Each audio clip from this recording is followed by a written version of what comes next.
Bangladesh leibak thokli wathok lanthoksin asidi malemgi oina issue ama oirakli masigi horokpam ama oiriba St. Martin Island gi chawrakpa wari ama kanglei frame na puduna laksari wari asi miyamgi mitna kong oigadra khanduna video oina semjabani miyamna channel asibu support tawbiu loinana subscribe tawbiduna adom gi apam pamda comment da bibiramu St. Martin Island asi Bangladesh ki khanong chup thangba Bay of Bengal ki saruk taleba Myanmar ga tainaba ithat amani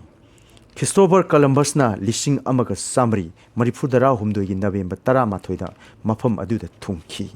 mafam aduda thungba numit adu St. Martin Day taki madudagi ithat asigi maming St. Martin haina khangnaki ithat asi French amadi Dutchsingna makhoi makhada leinanaba munarakhi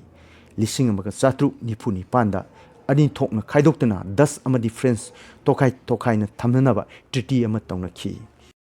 Columbus na puthoklaba matungdagi ithat asigi maraiba ngasi su thiduna leiri haujingna American singna matin taba makhai yengchinduna mitaba horakli lising amaga sanipan nipunipan me kunipan dagi French singdagi maning makha tamle haina lokthokhi adumapu July ama lising ama sanipan humpu humdoi dagi minai ne thangdagi maning tambang ngamki haina miyamna ngasi su khangnari lising amaga samapan yankhai dagi Dutch tourism da sel thadaduna industry ama oina semgalakhi aduga French ki oina di sahi kungi matungda paikhatpa hokhi lising aniga tarada St. Martin Netherlands Kingdom gi makhada country ama oikhi foreign policy amadi defense ki makhada thabak thoromsing yengshinkhi lising aniga tarani thoida International Tribunal for the Law of the Sea ITLOS ki makhada warep ama lauduna ithat asi Bangladesh ki oikhi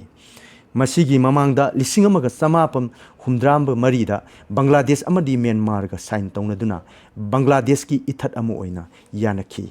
ngasidi ithat asida tourism gi sector da Bangladesh ki semilonda asoba industry ama oiba ngamle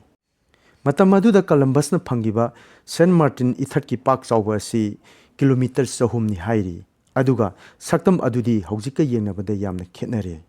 Samudragi ithatna sasan khibana ngasidi dumbbell gi moongda leiduna square kilometer ni pandagi square kilometer manga da hantharagle ithat asida species makal kya phangi setwits ki species sing